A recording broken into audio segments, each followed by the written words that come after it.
नमस्कार, मेरा नाम विवेक शुक्ला। मैं एपीएस ट्रेनिंग मैनेजर। मैं आज के प्रोग्राम में जो हमारा ट्रेनिंग सेशन है इसमें आपका बहुत बहुत स्वागत है।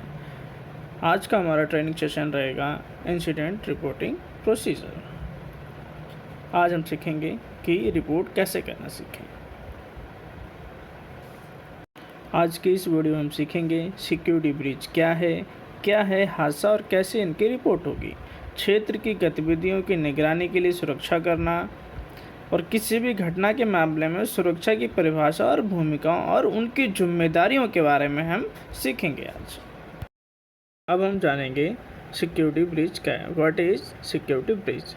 एक सुरक्षा उल्लंघन मुख्य रूप से सुरक्षा निर्देशों और मानक संचालन प्रक्रियाओं की अपेक्षा उल्लंघन करना सुरक्षा चूक है।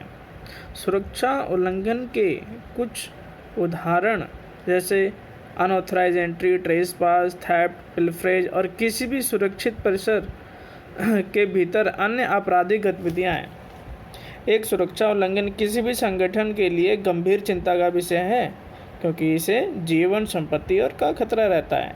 इसलिए ज़रूरी है कि सुरक्षा गार्ड किसी भी सुरक्षा उल्लंघन को रोकने के लिए ड्यूटी के दौरान सतर्क रहे और भी ज़्यादा सतर्क रहे। एक सिक्योरिटी गार्ड को कम्युनिकेशन इक्विपमेंट यूज़ करके किसी भी घटना की रिपोर्ट सुपरवाइज़र को देनी चाहिए। सुरक्षा गार्ड को यह भी ध्यान रखना चाहिए किसी भी घटना को रोकने के लिए 100% वह जवाबदेही होता है, इसलिए किसी भी घटना में वो जवाब देगा। अब हम सीखेंगे what is incident and how to report the incident, कि हम कैसे घटनाओं की रिपोर्टिंग करें। हादसा एक ऐसी घटना है जो मानक संचालन का हिस्सा नहीं है, जो कार्य और व्यवसाय के व्यवधान का कारण बनता है या हो सकता है। एक सुरक्षा उल्लंघन से एक सुरक्षा घटना हो सकती है जिसमें जीवन, संपत्ति का नुकसान होता है। सुरक्षा घटना की दो प्रकार की श्रेणियां होती हैं, security incident and safety incident. Security incident क्या है?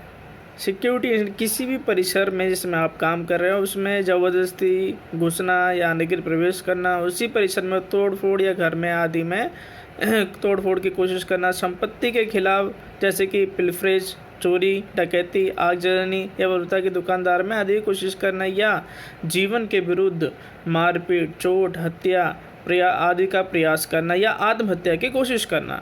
या ये भी हो सकता है कि सार्वजनिक आदेशों के खिलाफ लैट्रिन करना, कूड़ेदान या पूर्व संध्या के भीड़ गठन या आक्रामक या किसी व्यक्ति के विरोध में अपमानजनक व्यवहार करना, ये सब सिक्योरिटी इंसिडेंट के अंतर्गत आते हैं। नेक्स्ट है सेफ्टी इंसिडेंट।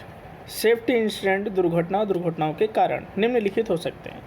उपकरणों की विफलता या उनके टूट जाने पे जो घटनाएं घटती हैं वो सेफ्टी इंसिडेंट के अंतर्गत आती हैं। जैसे कि हमने इमेज में दिखाया हुआ है सेफ्टी इंसिडेंट क्या क्या हो सकते हैं, जैसे कि कोई लैडर पे चढ़ा हुआ वहाँ से गिर जाना, या सेफ्टी प्रिकॉशंस करना, या ड्राइविंग करते समय सावधानी ना बरतना, ये सभी के सभी सेफ्टी इंसिडेंट के अंतर्गत आते हैं। इंसिडेंट रिपोर्टिंग कैसे करें? तो सिंपल सी बात, जिस ऑर्गेनाइजेशन में आप वर्क कर रहे हैं वहाँ किसी प्रकार की घटना घटी है तो संचार के उपलब्ध साधनों का उपयोग करते हुए तुरंत सेंसर और आपातकालीन सेवाओं की रिपोर्ट करना कार्य है आपका। जैसे मेजर इंसिडेंट्स में जैसे आग की घटना घट गई जिसमें आप अलार्म बजा के लोगों को सूचित करते हैं, रिपोर्ट करते हैं, उसी प्रकार कोई अदर मेडिकल इमरजेंसी या कोई घटना घटती है या कोई अदर कोई इंसिडेंट हो तो अलार्म बजा के भी आप उन्हें सूचित कर सकते हैं।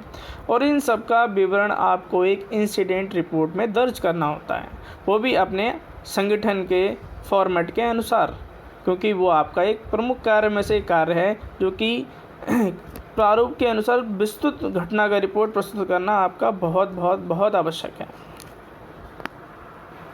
जैसे कि हमने बताया कि इंसिडेंट में रिपोर्ट मेंशन जरूरी करनी है, तो इंसिडेंट का हमने एक फॉर्म दिया है, फार्म दे रखा है रिपोर्ट का, जिसके तहत आपको department, location, incident date, incident time, फिर उसकी जो समरी है जो भी है विस्तारपूर्वक आपको लिखना है, वो आपको लिखना है डिस्क्रिप्शन के अंदर। फिर इंसिडेंट रिपोर्ट बाई किसने रिपोर्ट वो फिल की है, फिर उस एम्प्लॉय या उसका डेजिग्नेशन या डिपार्टमेंट जिसको आप सबमिट करनी है वो रिपोर्ट को, वो सारा का सारा आपको इसमें दर्ज करना होता है, बिल्कुल साफ़ सुथरा और स्वच्छ राइटिंग के। इस इंसिडेंट रिपोर्ट को फॉर्म को फिल करने में सिक्योरिटी गार्ड का एक महत्वपूर्ण अहम रोल होता है और उन्हें निभाना भी चाहिए उस अहम रोल को भी। घटना के समय कारणों का ज्ञात होना चाहिए, उसी के व्यापक घटनाओं को व्यक्तिगत नोट करके अपने सुपरवाइज़र को रिपोर्ट फिल करने में सहायता करें। सुरक्षित रखें उन सभी सबूतों को जो उस दौरान उपयोगी हो सकते हैं किसी भी रिपोर्ट को या किसी व्यक्ति को उसकी सज़ा दिलाने के लिए। हो सके तो गवाहों के नाम प्रदान करें यदि ज्ञात हों।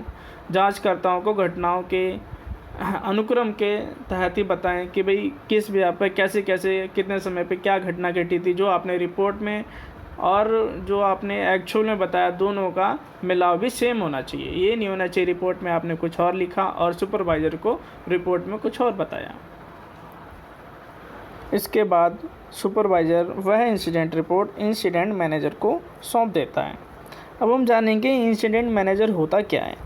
एक घटना प्रबंधक एक ऐसा व्यक्ति होता है जो सुरक्षा पहलू और किसी आधार की आपात स्थिति में निपटने के लिए विस्तृत होता है। इंसिडेंट मैनेजर किसी घटना के प्रबंधन से संबंधित सभी प्रयासों को समन्वय करता है, जैसे बचाव, प्राथमिक चिकित्सा, लोगों की निकासी या फायर फाइटिंग में मदद करना। ये HR टीम से भी हो सकते हैं, एडमिन से भी हो सकते हैं या अन्य सिक्योरिटी पर्सनल भी हो सकते हैं। दोस्तों, आशा करता हूँ आज का ट्रेनिंग वीडियो आपको पसंद आया होगा और उसके अहम जानकारी को इंसिडेंट रिपोर्टिंग में मददगार आपको साबित होगी। इसी के तहत आपको मेरा विवेक शुक्ला का जय हिंद। Thank you.